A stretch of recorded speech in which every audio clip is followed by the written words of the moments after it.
Number 1. The Grace Dieu. In the early 15th century, King Henry V of England decided to take back land in France that previously had been owned by England but lost under the reign of King John. Britannia rules the waves and all that, so the king decided he needed a ship bigger and badder than anything built before. A specialist dock had to be constructed on the River Hamble in Hampshire to build it. What he had built would be the biggest ship built in Britain for the next 200 years. He christened it the Grace Dieu, or the Grace of God. She became the largest clinker-built vessel ever. Clinkers tended to be small ships using overlapping boards to construct the hull. The gaps in the boards would be filled with moss and tar to waterproof the vessel. Estimates of her size put her anything up to 66 metres long, 15 metres wide, and weighing up to 2,750 tonnes. Some estimates are significantly lower, though. The Grace Dieu is thought to rival the HMS Victoria in terms of size and be twice the size of the Mary Rose. Figures of her construction suggest it took a vast amount of material to build her. This included around 3,700 oak and beech trees, along with 23 tons of iron for rivets and fittings.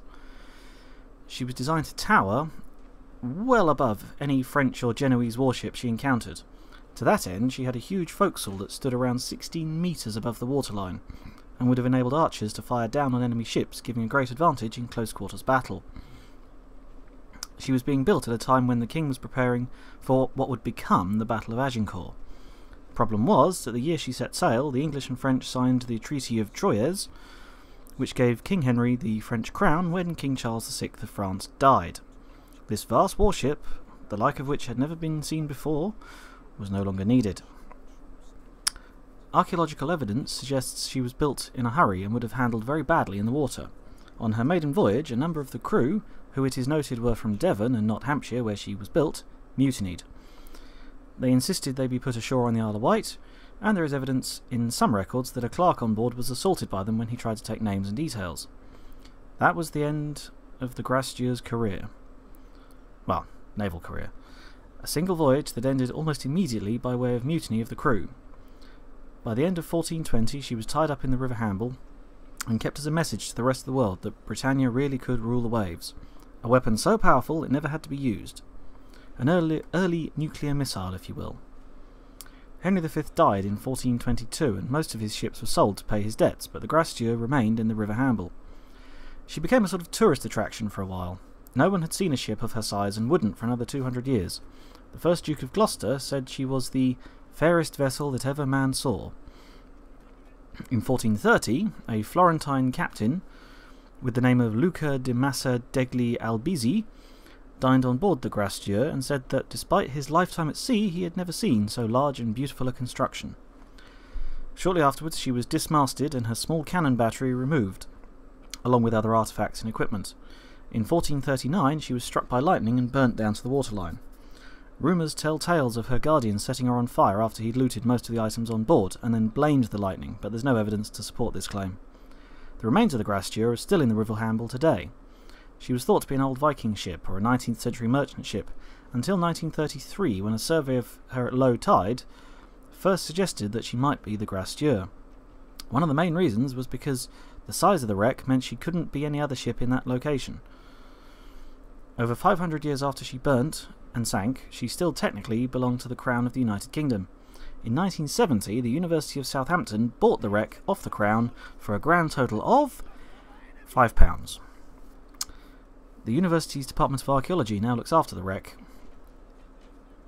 In 1973, the Protection of Wrecks Act was passed in Parliament, and the Grace Dieu was one of the first sites to be designated as being of historical importance.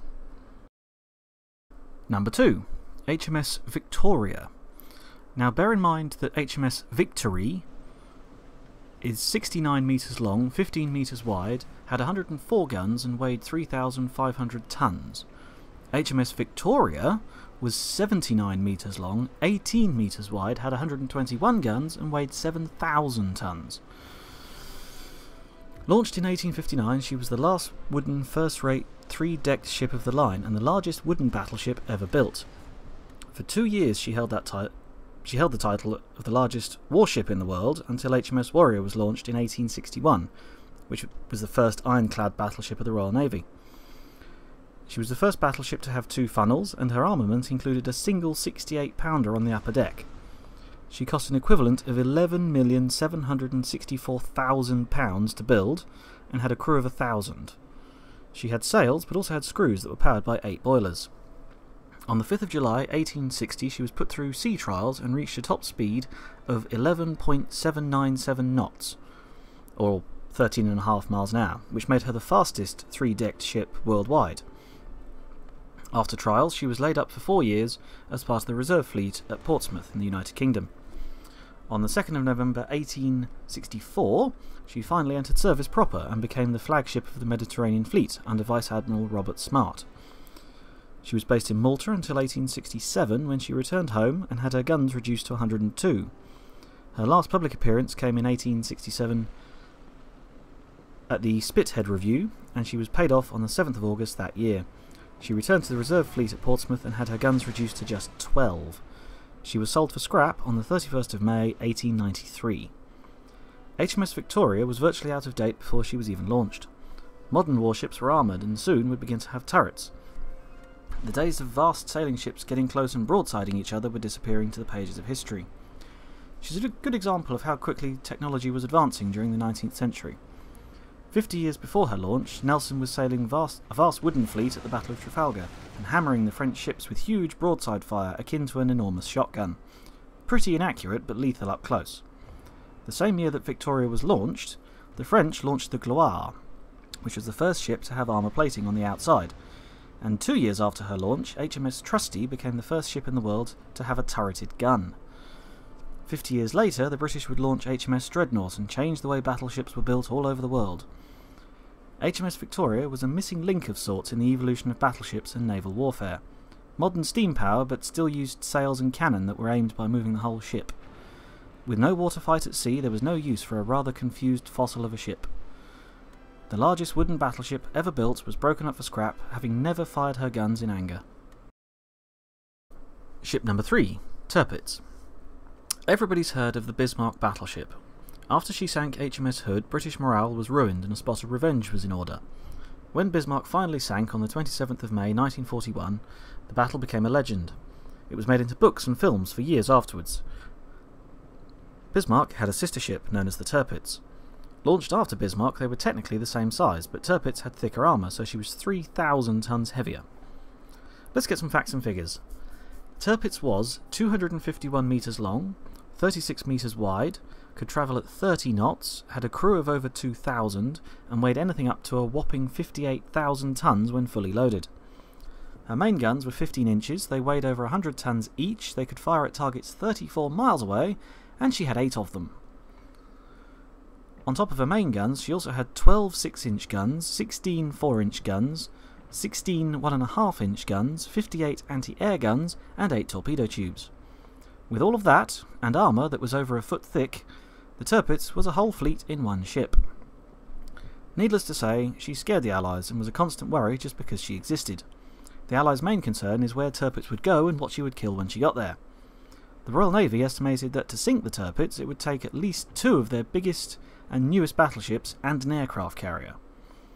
Churchill, who had twice been First Lord of the Admiralty, was famously nervous about the whole battle for the Atlantic and often wrote that it was the one thing that truly scared him during the war. A quote of his, and I won't try and do the impression: "The destruction or even the crippling of this ship is the greatest event at sea at the present time. No other target is comparable to it. The entire naval situation throughout the world would be altered." In January 1942, Tirpitz was sent to the port of Trondheim in Norway to threaten Atlantic shipping. Britain was sending convoys to Russia with essential supplies to help their war efforts and had to go past Norway to get there. Merchant ships with no guns or armour wouldn't stand a chance against the Tirpitz if she decided to attack. Royal Navy ships escorted the convoys, but the constant threat of the largest battleship ever built, plus the freezing cold, made the journeys hell on earth. Most famous of these convoys was codenamed PQ-17, and when I say famous, I mean infamous. A few very short, sharp messages sent from the Admiralty led to panic among the ships. The escorts were ordered to turn back to the UK, and that left the merchant ships completely defenceless against the German Air Force, the U-boats, and of course, Tirpitz. Tirpitz never came out of her fjord, however. If she was damaged in battle, she'd have to sail right round the United Kingdom to reach a dock big enough to fix her.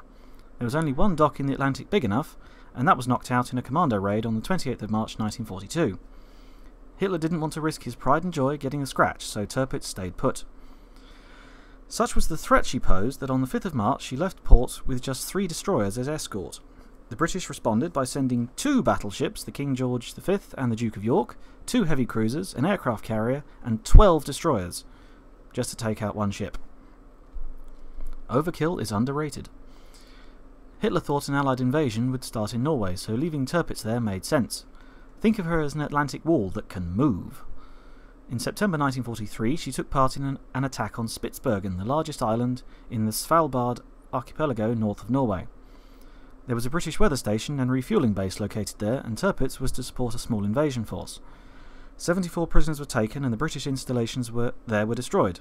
This would be the only time Tirpitz would fire her main guns in anger. After losing both the Graf Spee and the Bismarck, Hitler worried that Tirpitz would go down the same way.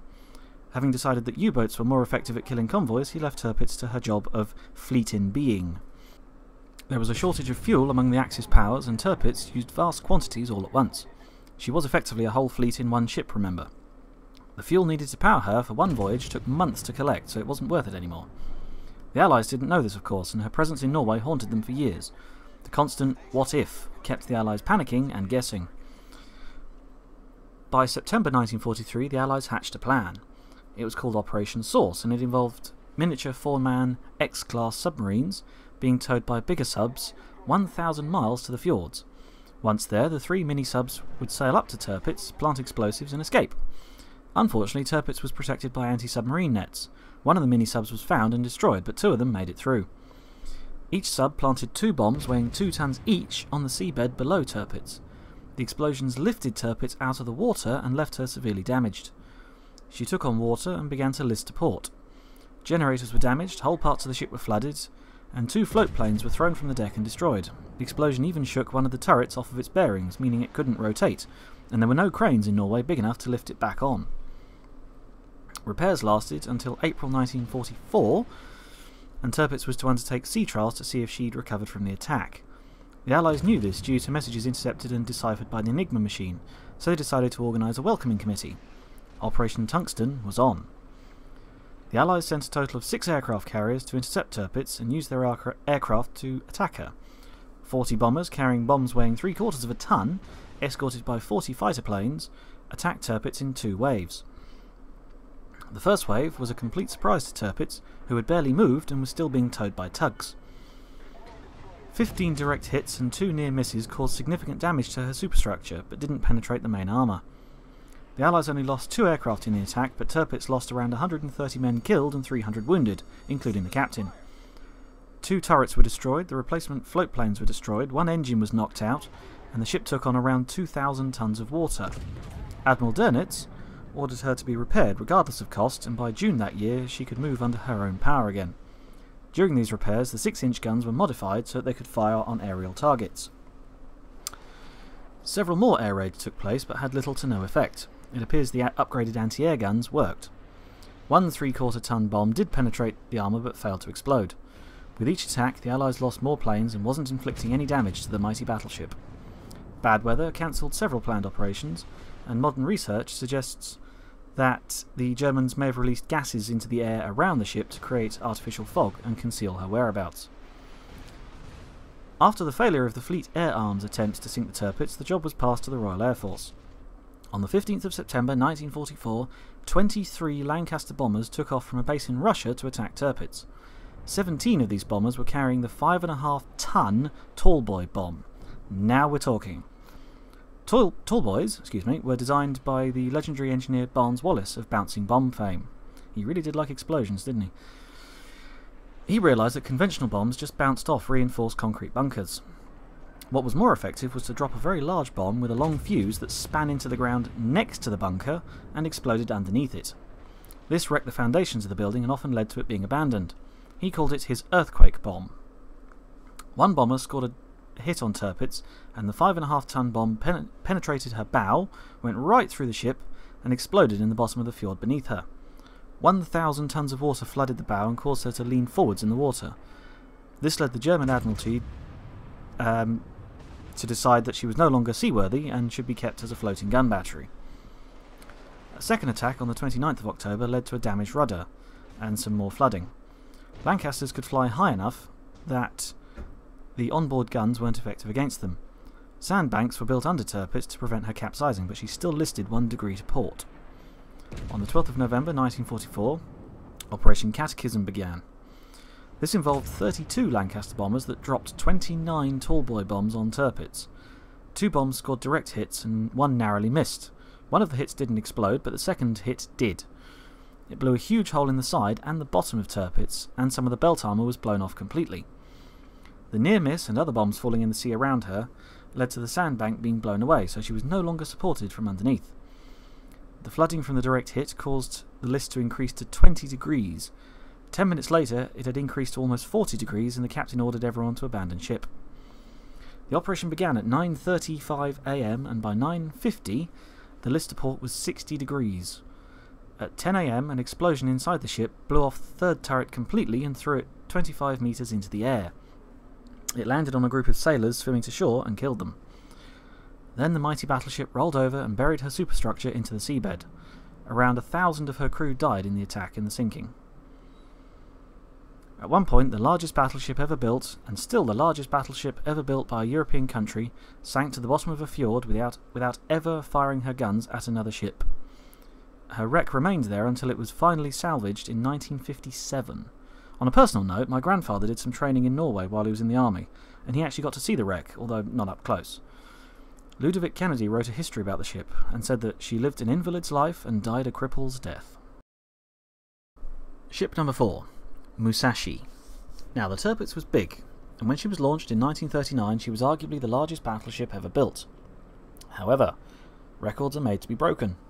In 1940, Japan launched 2 battleships called the Yamato and the Musashi. Tirpitz weighed anything up to 58,000 tons. The Yamato-class battleships were anything up to 72,000 tons, fully loaded. Facts and figures time. Musashi was 262 metres long, 37 metres wide, weighed 72,000 tons, had a crew of 2,500, could travel at 27 knots, and had 18-inch guns. Remember, Tirpitz guns were 15 inches. These were the largest guns ever installed on a battleship anywhere in the world. Each gun weighed 150 tons, and Musashi had 9 of them. She also had 12 6-inch guns, 12 5-inch guns, and 40, that's 40, anti-aircraft guns. Her belt armour was almost 16 inches thick. If Tirpitz was a small fleet on her own, the Musashi was an armada. These battleships were so large that when a third one was being built, it was converted into an aircraft carrier to make up for those lost in the Battle of Midway. When Musashi was launched, she caused a 4-foot tsunami in Nagasaki harbour that flooded homes and capsized fishing boats. She finally set sail on the 15th of January 1943. On the 17th of May, she sailed with a carrier, 2 heavy cruisers and 9 destroyers to make contact with American ships near Attu Island. No contact was made, so she sailed for Curie. Curie? Cure? I don't know. Correct me in the comments. On the 24th of June, she was being overhauled at Yokosuka and was visited by Emperor Hirohito himself, along with various high-ranking naval officers. In October 1943, she set sail again, this time with a larger task force of 3 carriers, 6 battleships, and 11 cruisers, to intercept American ships around Wake Island, but once again no contact was made. On the 29th of March 1944, Musashi found an American ship in the form of the submarine USS Tunney, after the sub torpedoed her and blew a 6-metre hole near the bow. Did that mean she found the ship, or found the submarine, or did the submarine find her? 7 crewmen were killed and 11 wounded, and 3,000 tons of water flooded the ship. Repairs were conducted from the 10th of April to the 22nd, and her anti-aircraft guns were increased in number. This included upping her 1-inch anti-air guns from 36 to 130. She was also given primitive radar and depth charges. She was present at the Battle of the Philippine Sea on the 19th of June 1944, but wasn't attacked directly. After losing the battle, the remains of the Japanese Navy returned to Japan. On the 12th of August, she sailed for Borneo to join the main Japanese fleet preparing to counterattack American troops landing at Leyte. I'm assuming that's how it's pronounced. Leyte? Again, correct me in the comments. On the 24th of October 1944, the fleet that Musashi was sailing in was spotted by aircraft from the USS Intrepid. 2 hours later, Musashi was under attack by Curtiss Helldivers. One 230-kilo bomb hit number 1 turret but failed to explode. 2 minutes later, a torpedo from a Grumman Avenger struck Musashi amidships on the starboard side. She took on 3,000 tons of water and began to list 6 degrees to starboard, which was corrected by counter-flooding. 90 minutes later, another 8 Helldivers attacked again. This time a bomb penetrated 2 decks and exploded, knocking out a boiler room. Power was lost to 1 propeller and her speed was reduced.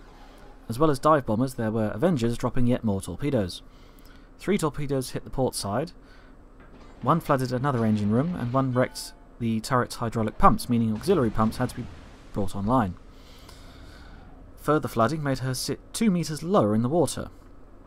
While trying to defend herself, Musashi fired anti-aircraft shells at her attackers.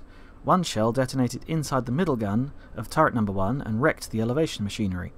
At 1:30 PM she was attacked by 29 aircraft from 2 different carriers, and 4 more bombs detonated near her forward turrets. 4 more torpedoes also hit her, which caused yet more flooding. She was now listing 1 degree to starboard and had sunk a full 4 meters lower in the water. Her speed was now reduced to a maximum of 20 knots. 2 hours later, 9 Helldivers attacked with 450-kilo armour-piercing bombs, scoring 4 more hits. 3 torpedoes hit and ripped open her starboard bow, which reduced her speed to just 13 knots. There's 2 pictures I put up that show the difference. You wouldn't think you'd notice a drop of a few meters on such a large ship, but you do. A few minutes later, 37 aircraft attacked Musashi and scored 13 bomb hits and 11 torpedoes. Her speed reduced to 6 knots and her rudder was jammed 15 degrees to port. After being hit by an estimated 19 torpedoes and 17 bombs, she was now listing up to 10 degrees to port. At 4:21, she was found to be 8 meters down at the bow, with water now washing up over her forecastle. Frantic attempts to correct her list were made, including flooding the engine rooms. Her engine stopped before she could be beached on the nearest island. By 7:30 PM, her list had increased to 30 degrees and the crew was ordered to abandon ship. At 7:36 PM on the 24th of October 1944, the largest battleship ever built anywhere in the world capsized and sank in the Sibuyan Sea, central Philippines. She went to the bottom, having never sunk anything besides possibly a few fishing boats when she was launched. The captain chose to go down with his ship, and 1,376 of her 2,400 crew were rescued. The wreck lies 1,000 meters below sea level and was discovered in 2015 by Microsoft co-founder Paul Allen. Ship number 5, the USS William D. Porter. This is an unusual contender on this list and should probably be listed as one of the most unfortunate ships ever to sail in the US Navy. Known to her crew as Willie D., she was a Fletcher-class destroyer during World War II. She was launched on the 27th of September 1942 and would serve just under 3 years in the US Navy, but she would cause all kinds of mayhem in that time, and not always in a good way. Destroyers of the day were designed to be small and fast, and lethal with their torpedoes. Willie D. was 115 meters long, 12 meters wide, had a crew of around 200 and weighed 2,050 tons. She was fully commissioned in 1943 and was tasked with escorting the massive battleship, the USS Iowa, across the Atlantic. Her crew were very young and fresh-faced and hadn't had an awful lot of training. The ship's string of bad luck goes something like this. On the 12th of November 1943, while preparing to leave Norfolk Naval Base, she raised her anchor incorrectly and it ripped away the side of a destroyer berth next to her. It took with it several lifeboats, the ship's railing, the captain's own little boat, and various other bits of equipment. Not a good start to an operation. The next day, the Willie D. joined the escort convoy for the USS Iowa as it crossed the Atlantic heading for Africa. Iowa was carrying several senior naval commanders, the Secretary of State for Defense, and Franklin D. Roosevelt, the President of the United States. He was on his way to the Tehran and Cairo conferences to talk with Churchill and Stalin. Remember that famous photo of the 3 leaders sitting and talking? Keep that image in your head, because what happens next? It might never have happened. Due to the high numbers of German and Japanese U-boats around at the time, the whole convoy was to maintain radio silence. No one would want to make any loud noises and give away the position of a convoy carrying the US President, for example. As the convoy sets off, Willie D's inexperienced crew accidentally let a depth charge off the back of the destroyer. Upon hearing its explosion, the whole convoy thought it was under U-boat attack and went to action stations. All the ships zigged and zagged across the ocean while trying to locate their foe. None were found, and the real culprit was identified as one of their own. Then one of Willie D's boilers malfunctioned and she fell out of formation until it was fixed. Some sources say that the cause for the malfunction was a freak large wave that hit the boat, and it also washed a sailor overboard who was never found. The day after that debacle, on the 14th of November, the convoy of 4 ships were near Bermuda, when the President himself wanted to test the defences of the convoy, specifically the Iowa herself. Weather balloons were released to act as targets, and Iowa's anti-aircraft guns blazed away. Willie D's crew went to action stations and shot down a few balloons that drifted in their direction. As well as this, the destroyers went through dummy firing procedures for their torpedoes, using the Iowa as a target. One member of Willie D's crew didn't remove the primer for one of the torpedoes, however. At 2:36 p.m. on the 14th of November 1943, the destroyer, the USS William D. Porter, fired a live torpedo at a ship carrying their own president. Can you imagine the panic everyone on that little boat was going through? They had to warn the Iowa, but were ordered to maintain radio silence, so they used signal lamps. Now remember, the crew is inexperienced and they're panicking. The message they sent was something along the lines of, "We are going in reverse." Realising his mistake, the signalman sent another message that said, "Missile, turn right." With only a few minutes to impact, the captain of the Willie D broke radio silence and told the Iowa in code what they meant. The Iowa radioman asked who was speaking and why they had broken radio silence, before realising the whole ship was in danger. The President was told of the impending doom and actually asked to have his wheelchair moved closer to the railings so that he could see the torpedo coming to kill him. Legend has it that the Secret Service agents actually drew their weapons in the hope of shooting the torpedo before it hit the Iowa. The battleship took evasive manoeuvres. At 2:40 p.m, 4 minutes after firing, the torpedo exploded some 3,000 yards behind the Iowa, and the President was safe. The story goes that Iowa turned all 9 of her 16-inch main guns towards the Willie D, fearing that they were trying to assassinate the President. In his diary, the Roosevelt recorded, "On Monday last, a gun drill. Porter fired a torpedo at us by mistake. We saw it, missed it by 1,000 feet. Yeah. Okay. The Willie D was ordered out of the convoy, and rumour has it that when she arrived at Bermuda, the whole crew was arrested and grilled to find out what had happened. When the culprit was found, the crew member was given anything up to 14 years hard labour, but Roosevelt himself intervened and forced the charges to be dropped. To keep the ship out of trouble, the Willie D was ordered to the Aleutian Islands in the North Pacific. Routine patrols were fine until 31st of December, while most of the crew were partying ashore. A single drunk crew member boarded the ship and fired one of the 5-inch guns.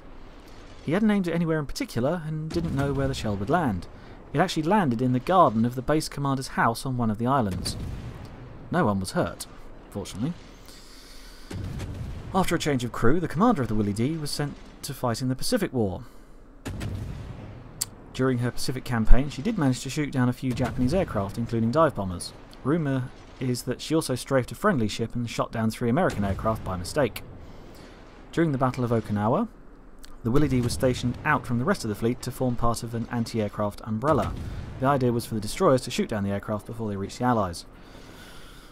On the 10th of June 1945, Willie D's bad luck would strike for the final time. A Japanese dive bomber on a kamikaze run appeared out of the clouds above the little destroyer. The crew began evasive manoeuvres, and their anti-aircraft guns opened up. They didn't hit the plane, but they managed to get out of its trajectory, and it splashed down nearby. Thinking their luck was changing, the crew began to celebrate. Unfortunately, the angle of the dive meant that the plane kept moving under the water, and right underneath the destroyer when it exploded. The explosion is said to have lifted the vessel clean out of the water and dropped it broken back into the water.